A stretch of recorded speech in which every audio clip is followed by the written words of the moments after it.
Hello guys, welcome back to my YouTube channel. ನಾನಿವತ್ತು simple and quick ಆಗಿ ಆಗುವಂಥ ಅವಲಕ್ಕಿ ಚಿತ್ರಾನ್ನ ಹೆಂಗೆ ಮಾಡೋದು ಅಂತ ಹೇಳ್ಕೊಡ್ತಿದ್ದೀನಿ. ಬನ್ನಿ, ಮೊದಲಿಗೆ ಸ್ಟವ್ ಮೇಲೆ ಒಂದು ಪಾತ್ರೆ ಇಟ್ಟು ಪಾತ್ರೆ ಕಾದಿದ ನಂತರ ಎಣ್ಣೆನ ಹಾಕೊಳ್ಳೋಣ. ಎಣ್ಣೆ ಕೂಡ ಚೆನ್ನಾಗಿ ಕಾಯಬೇಕು. ಕಾಯ್ದಿದ ನಂತರ ಅದಕ್ಕೆ ಸಾಸಿವೆನ ಸೇರಿಸ್ಕೊಳ್ಳೋಣ.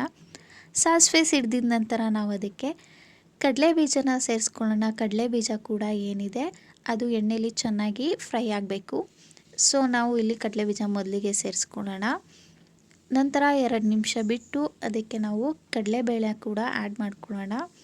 ಕಡಲೆಬೀಜ ಕಡಲೆಬೇಳೆ ಏನಿದೆ ಅದು ಎಣ್ಣೆಲಿ ಚೆನ್ನಾಗಿ ಫ್ರೈ ಆಗೋದ್ರಿಂದ ಕ್ರಿಸ್ಪಿನೆಸ್ ಏನಿದೆ ಅದು ಹಾಳಾಗಲ್ಲ.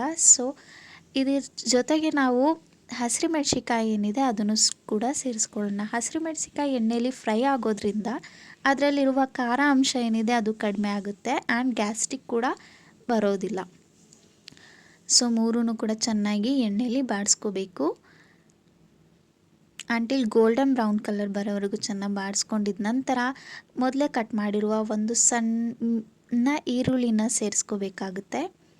ನಾನಿಲ್ಲಿ ಒಂದು ಮೀಡಿಯಮ್ ಸೈಜ್ ಈರುಳ್ಳಿನ ಆ್ಯಡ್ ಮಾಡ್ಕೊಳ್ತಿದ್ದೀನಿ. ನಂತರ ಅದಕ್ಕೆ ಚಿಟಿಕೆ ಅರಿಶಿನ ಸೇರಿಸ್ಕೊಳ್ಳೋಣ. ಅರಿಶಿನ ಆಲ್ಸೋ ಇಮ್ಯುನಿಟಿ ಬೂಸ್ಟರ್ ಕೂಡ, ಹೆಲ್ದಿಗೆ ತುಂಬ ಒಳ್ಳೆಯದು.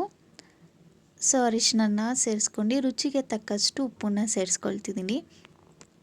ನಾನಿಲ್ಲಿ ರುಚಿಗೆ ಎಷ್ಟು ಬೇಕೋ ಅಷ್ಟು ಉಪ್ಪನ್ನ ಸೇರಿಸ್ಕೊತಿದ್ದೀನಿ. ಲಾಸ್ಟಿಗೆ ನಾನು ಸೇರಿಸ್ಕೊಳ್ಳಲ್ಲ. ಸೊ ಒಗ್ಗರಣೆಗೆ ಏನಿದೆ ಉಪ್ಪನ್ನ ಇಲ್ಲೇ ಹಾಕ್ಕೊಳ್ತಿದ್ದೀನಿ.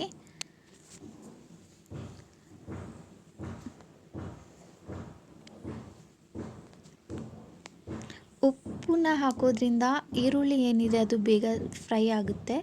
ಸೊ ಚೆನ್ನಾಗಿ ನಾವು 2-3 ನಿಮಿಷ ಬಾಡಿಸ್ಕೋಬೇಕು. ಇದು ಫ್ರೈ ಆಗಿದ ನಂತರ ಸಣ್ಣದಾಗಿ ಕಟ್ ಮಾಡಿರುವ ಒಂದೇ ಒಂದು ಟೊಮ್ಯಾಟೋನ ಆ್ಯಡ್ ಮಾಡ್ಕೊಳ್ತಿದ್ದೀನಿ. ನಾನಿಲ್ಲಿ ಟೊಮ್ಯಾಟೊ ನಿಂಬೆಹಣ್ಣು ಎರಡೂ ಬಳಸೋದ್ರಿಂದ ಸಣ್ಣದಾಗಿರೋ ಒಂದು ಟೊಮ್ಯಾಟೊ ಮಾತ್ರ ಇಲ್ಲಿ ಯೂಸ್ ಮಾಡ್ತಿದ್ದೀನಿ. ಅದು ಕೂಡ ಎಣ್ಣೆಲಿ ಚೆನ್ನಾಗಿ ಬಾಡಿಸ್ಬೇಕು. ಅದರಲ್ಲೇನಿದೆ ಎಲ್ಲ ಎಣ್ಣೆ ಕೂಡ ಬರೋವರೆಗೂ ನಾವು ಚೆನ್ನಾಗಿ ಫ್ರೈ ಆಗೋದಕ್ಕೆ ಬಿಡಬೇಕು. ನಂತರ ಮೊದಲೇ ನೆನೆಸಿಟ್ಟಿರುವ ಅವಲಕ್ಕಿ, ಗಟ್ಟಿ ಅವಲಕ್ಕಿ ಏನಿದೆ 5 ನಿಮಿಷ ನೆನೆಸಿ ಆದಮೇಲೆ ನಾವು ಈ ಥರ ಒಗ್ಗರಣೆಗೆ ಸೇರಿಸ್ಕೋಬೇಕಾಗುತ್ತೆ. ನೀರಂಶ ಏನಿದೆ ಅದೆಲ್ಲ ಹೀರ್ಕೋಬೇಕು. ಅವಲಕ್ಕಿ ಚೆನ್ನಾಗಿ ನೆಂದ್ರೇ ಚಿತ್ರಾನ್ನ ಟೇಸ್ಟ್ ಬರುತ್ತೆ. ಸೊ ಅವಲಕ್ಕಿ ಸೇರಿಸಿ ಕಾಯಿ ತುರಿ ಮತ್ತು ಕೊತ್ತಂಬರಿನ ಸೇರಿಸ್ಕೊಳ್ತಿದ್ದೀನಿ. ನೀವು ಬೇಕಿದ್ದರೆ ಕಾಯಿ ತುರಿ ಕೊನೆಗೂ ಹಾಕೋಬೋದು. ನಾನಿಲ್ಲಿ ಮೊದಲಿಗೆ ಹಾಕ್ಕೊಳ್ತಿದ್ದೀನಿ. ನಂತರ ಅದಕ್ಕೆ ಕೊತ್ತಂಬರಿ ಕೂಡ ಸೇರಿಸ್ಕೊತಿದ್ದೀನಿ. ಇಷ್ಟನ್ನು ಸೇರಿಸಿ ನಾವು ಚೆನ್ನಾಗಿ 5 ನಿಮಿಷ ಫ್ರೈ ಮಾಡ್ಕೋಬೇಕಾಗುತ್ತೆ. ಒಗ್ಗರಣೆ ಏನಿದೆ ಅದೆಲ್ಲದನ್ನು ಅವಲಕ್ಕಿಗೆ ಸೇರಿಸ್ಕೋಬೇಕು. ಸೊ ಅಲ್ಲಿವರೆಗೂ ಚೆನ್ನಾಗಿ ನಾವು ಮಿಕ್ಸ್ ಮಾಡ್ಕೊಳ್ಳೋಣ. ಹೀಗೆ ಮಿಕ್ಸ್ ಮಾಡೋದ್ರಿಂದ ಅವಲಕ್ಕಿಲಿರುವಂಥ ಹಸಿ ಫ್ಲೇವರ್ ಏನಿದೆ ಅದು ಹೋಗುತ್ತೆ. ಸೊ ಎಣ್ಣೆಲಿ ಚೆನ್ನಾಗಿ ಒಗ್ಗರಣೆ ಏನಿದೆ ಅದೆಲ್ಲ ಮಿಕ್ಸಪ್ ಆಗಬೇಕು. ಹೀಗೆ ಫ್ರೈ ಆಗಿದ ನಂತರ ಅರ್ಧ ನಿಂಬೆ ಹೋಳು ಏನಿದೆ ರಸನ ಸೇರಿಸ್ಕೊಳ್ಳೋಣ.